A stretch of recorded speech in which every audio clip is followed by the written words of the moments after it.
Good morning. My name is Kimberly Macquarie, and I'm the Director of Community Programming and the co-director of the Innovation Labs at the Dalí Museum. I'd like to thank you for joining us for this live streaming of our Coffee with Curator series. Today, we're joined by my colleague, Denisse de Leon, for a closer look at Van Gogh and the self-portrait. Before we get to the talk, though, please join me in thanking the City of St. Petersburg for their continued sponsorship of this series. In addition, we offer a special thanks to all of our members who make events like this possible. You can visit our website, thedalí.org, for more information about all of the online activities and programming, including the upcoming events in conjunction with our Van Gogh Alive exhibit. And be sure to follow us on social media for the latest Dalí Museum happenings and Dalí-inspired conversations. Now, it is my great pleasure to be able to introduce the Dalí School Programs Manager, Denisse de Leon, my wonderful and amazing colleague. Denisse received her Bachelor of Arts in Art History from the College of William and Mary, and then she went on to obtain her Master's in Art History with a concentration in Museum Studies from Virginia Commonwealth University. A lover of the arts, since her very first trip to the Smithsonian at the tender age of 8, she had the privilege of beginning her career in such treasured Washington, D.C. institutions as the National Portrait Gallery, the Corcoran Gallery of Art, and the Supreme Court of the United States. It was during her time in the nation's capital that she discovered a passion for sharing art with others and has since worked as an educator, holding positions at the Virginia Museum of Fine Arts, University of Richmond Museums, the Institute of Museum and Library Services, before coming here to Tampa Bay. Before joining us at the Dalí, she also served as the education coordinator for the Glaser Children's Museum. Here at the Dalí, Denisse enjoys introducing new dynamic programming that will strengthen students' interest in art and their understanding of Dalí's world, including our amazing junior docents, teen fashion design, and teen docents programs. In 2019, she also joined the museum's Innovation Labs as a facilitator. Please join me in welcoming her this morning for her talk, Vincent's Mirror, Understanding Vincent's Self-Portraits.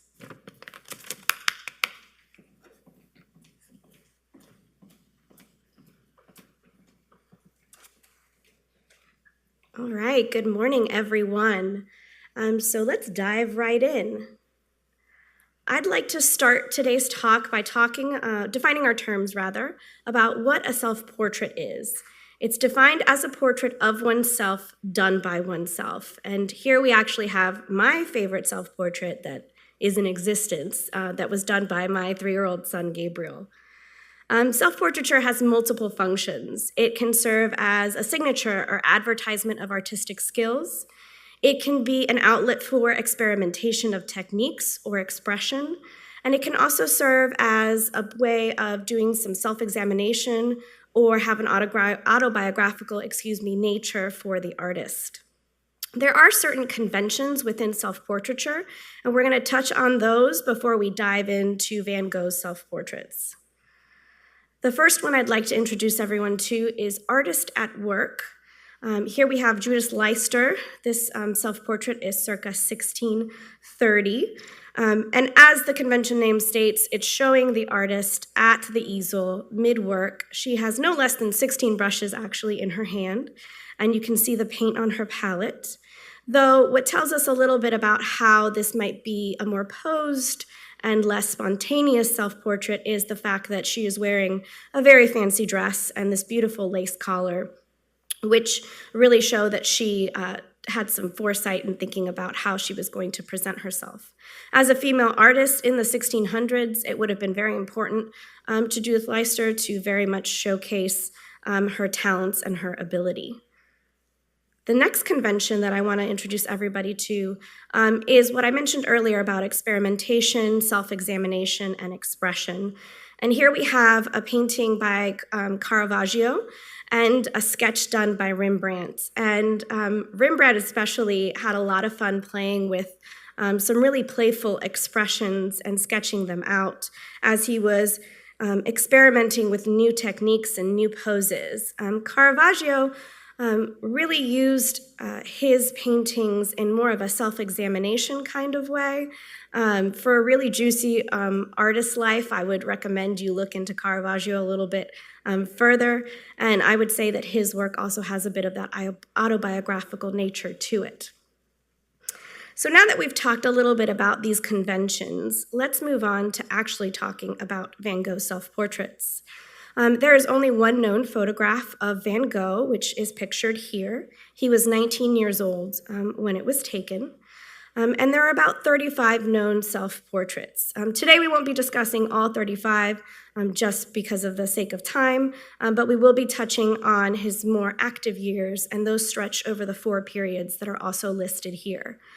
So Paris, 1886, Paris, 1887 to 88, Arles from 88 to 89, and then finally Sagami in 1889. So many art historians like to think about Van Gogh's self-portraits in sort of through a simple lens, and thinking about the fact that, during his time in Paris or in the south of France or when he was institutionalized, that he wouldn't have had access to models. He also wouldn't have access to a lot of money, and being an artistic model in Paris in the 1800s was a paid job. So Van Gogh would not have been able to afford a model and thus had to turn to himself and to a mirror in order to experiment or play with expression or work out different poses. While this is all true, I'd like to argue a little bit in this talk and present in this talk that Van Gogh was also using self-portraiture in a more cathartic, therapeutic way as well. So let's move into the first phase, which is Paris in 1886.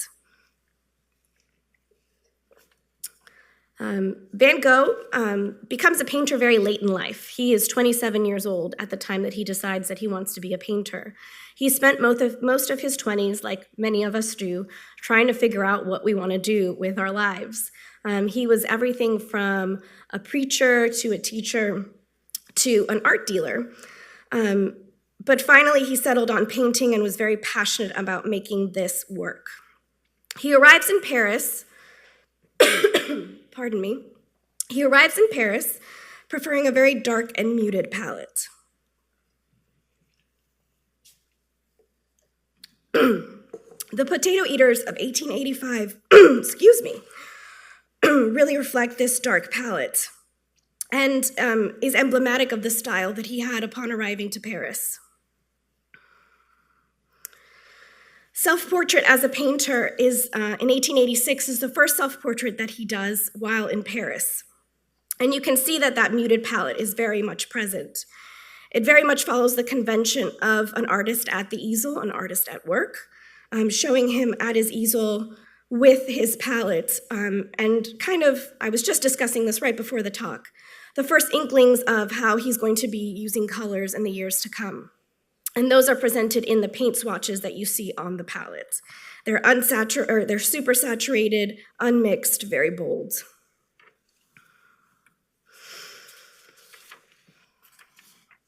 Self-portrait with a pipe is painted later on.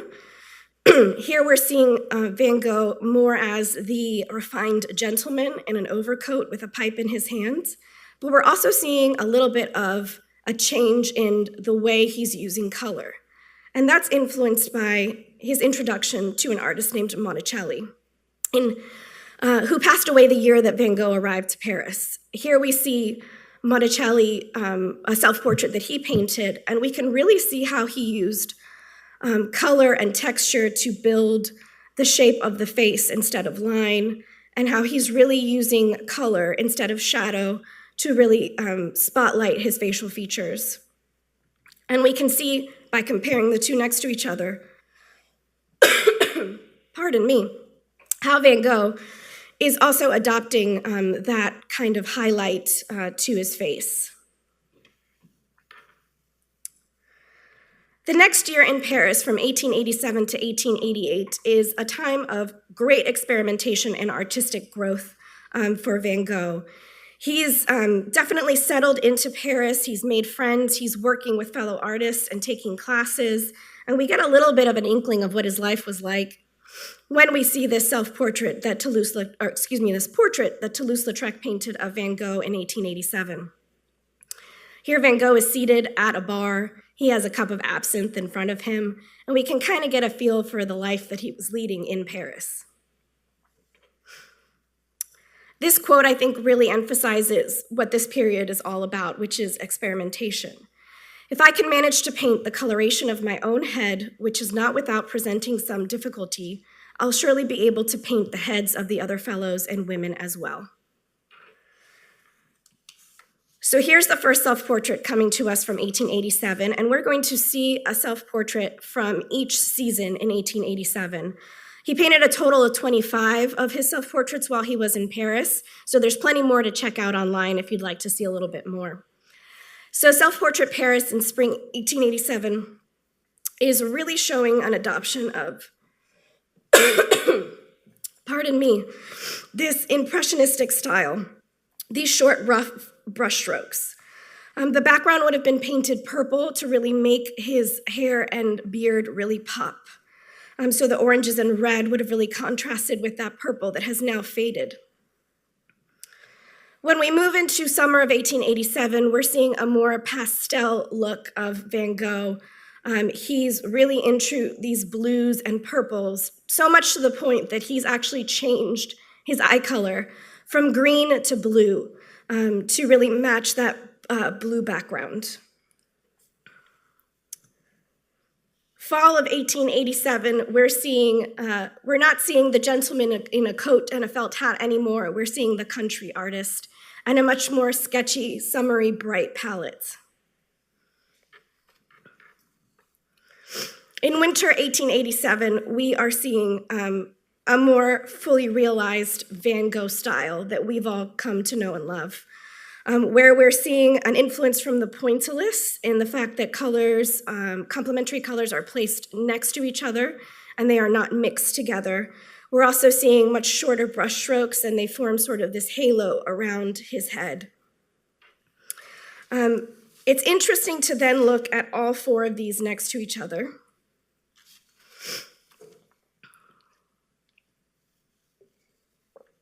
And you have to remember these are all painted in 1887, so it shows an immense amount of artistic growth and a real need for experimentation that he felt as an artist. The last self-portrait from this Paris period is in 1888, and it returns to that convention of artist at work. He is again depicted in front of an easel holding his palette and his brushes. But art historians like to talk about how we're starting to see some of the cracks in Van Gogh's life showing in this self-portrait. His forehead and brow seem very heavy. His eyes have a bit of a distant look to them. And you can see what 2 years of frenetic life in Paris, the toll it has taken upon him. So he decides that he's going to move to Arles in the south of France, where he's hoping that he can enjoy the countryside and the colors and landscapes that the countryside has to offer. During these 2 years, during this year in Arles, after the 2 years in Paris, Van Gogh is also very interested in Japanese woodcuts. And he's discovered these while in Paris, and he loves the look of them, the colors, the landscape. And you'll see how that also influences his self-portraits during this period. If you want to learn more about this, I'd encourage you to check out my colleague Kelsey's coffee talk that was given a few months ago that really dives much more deeply into this. Self-portrait dedicated to Paul Gauguin in 1888. So here's kind of where things get a little juicy. Upon moving to Arles, he's really much hoping that he can form an artist commune of sorts, where he can invite other artists to enjoy painting en plein air. And one of his ways of kind of inviting them to join him or to show the brotherhood and kinship of artists is to paint self-portraits and share them with each other. So the first that he paints is to Gauguin. It'll be the last that he paints. And Gauguin is actually the first and the last artist who also comes to visit Van Gogh in Arles. The look of this self-portrait is very much influenced by those Japanese woodcuts, that bold color saturation in the back, using teal in the background. And he's gone so far as to even really fashion his facial features after these Japanese woodcut figures. But it also marks kind of the beginning of the end of a dream with this self-portrait, and the beginning of what will be some very heavy problems that he'll deal with for the rest of his life. The next self-portrait really speaks to that. Self-Portrait with a Bandaged Ear from January 1889. Much has been said and written about this incident of Van Gogh cutting off his ear, so for the purposes of today's talk, we're not going to delve too deeply into it. But I think it's important to talk about why Van Gogh decided to paint this self-portrait, and also how it's really influenced our concept of Van Gogh as this tortured artist. So he actually painted this for his doctor. It was painted 2 weeks after the ear incident. And he's really trying to show his doctor, look, I'm behaving, I'm following your instructions. The window in the background is open, allowing fresh air to come into the room. But because it is January, Van Gogh is following doctor's orders to stay warm and is wearing his coat and hat. The Band-Aid looks very clean and fresh, showing that he's taking very good care of his wound. And in the background, he's chosen to show an easel prepared with a canvas and his beloved Japanese woodcuts to show that he's ready to get back to work. So it's actually quite a hopeful self-portrait of looking forward to his creative output and going back to work after this incident that occurred. Unfortunately, life is going to have something different in store for Van Gogh. Sagami in 1889. So this is the time where Van Gogh is institutionalized, and he actually institutionalized himself, which shows, I think, his hope that he could get better and he could overcome this. He's actually incredibly productive during this time, making over 150 works. The asylum had even prepared a studio for him indoors in one of the empty rooms. And some of the best-known works by Van Gogh are from this period. The first self-portrait that he paints is in August of 1889. This self-portrait is created after a month-long psychotic break that Van Gogh endured, where he was bedridden the entire time. And I think it really shows, again, his belief that work and getting back to painting would be restorative and therapeutic for him. So here he is again showing himself in the convention of artist at work. He's chosen to show his colors, his palette, his paint brushes, wearing an artist's smock. But art historians argue that the background and the turbulent nature of the brushstrokes in the background betray a little bit of a different reality for Van Gogh. The next work is painted a month later, in September of 1889, and I think I'm going to let Van Gogh's words speak for themselves. This is an excerpt from a letter that he wrote to his brother Theo. He actually sent this painting to his brother. You will need to study the picture for a time. I hope you will notice that my facial expressions have become much calmer, although my eyes have the same insecure look as before, or so it appears to me. He really wanted to show his brother that he was improving and that he was getting healthier. But again, that background and the turbulence and the pattern within it show more of how his mind probably was actually working at the time. It also is very reminiscent of the night sky in Starry Night, which was painted during this period. This self-portrait, painted a month before, so we're back to August 1889, is quite interesting to me, and it's actually quite a new addition to the oeuvre of Van Gogh. It was authenticated just last year by the Van Gogh Museum. It's called the Oslo Self-Portrait because that is the museum that owns it, not because he was in Oslo when he painted it. He was still in Saint-Rémy. And I think that it's worth showing because it paints a very literally different picture than the previous self-portrait. So this would have been after that summer-long incident and that month-long period that he had been bedridden during the summer within this larger period of a psychotic break that he was enduring that was the reason why he had himself voluntarily institutionalized. And I think it really shows more of his mental state. In a letter that Van Gogh wrote to Theo, he talks about an attempt from when I was ill.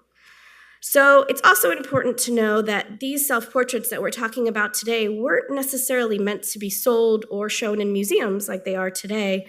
They are very much meant to be more experimentation and autobiographical, or in the cases where he's sending them to his brother Theo as kind of evidence of his health and his well-being.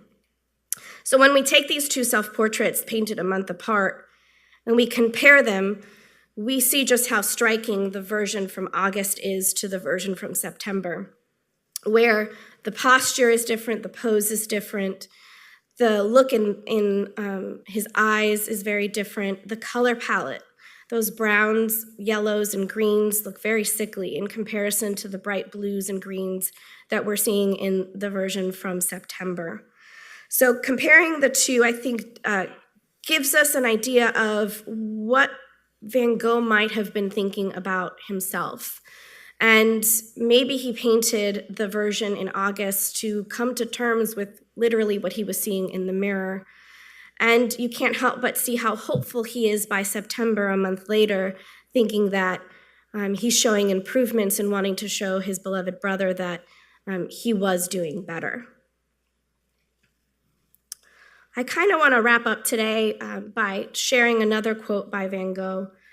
People say, and I'm quite willing to believe it, that it's difficult to know oneself, but it's not easy to paint oneself either. I think throughout all of the self-portraits that we saw today, we really get a feel for the drive, the creativity, how intense Van Gogh was as an artist to have created such an immense output of work in just this 4 or 5 year period before his death in 1890. The last slide I want to show everybody is of the 3 works that follow that first convention that we had discussed, which was Artist at Work. We have the first self-portrait that he paints in Paris, along with the last self-portrait that he paints in Paris, and then the first work that he does while institutionalized in Saint-Rémy. And I think all 3 of these works, while all of them are trying to affirm his identity as an artist, are doing it for very different ways. The Van Gogh who arrived in Paris was hungry and excited to learn. The Van Gogh who's leaving Paris has definitely had 2 tumultuous years, but is still hopeful for what's to come in the French countryside. And then the Van Gogh who is institutionalized, again, still remains hopeful that his creative output and his work ethic are going to be the things that really pull him forward in life. So it's in these ways that I find that Van Gogh's self-portraits are just so extremely autobiographical. Not only are they about experimentation, but they really hold up a mirror to who Van Gogh was. So I hope you enjoyed your talk. My apologies for the cough, and I hope you all have a wonderful day. Thank you so much.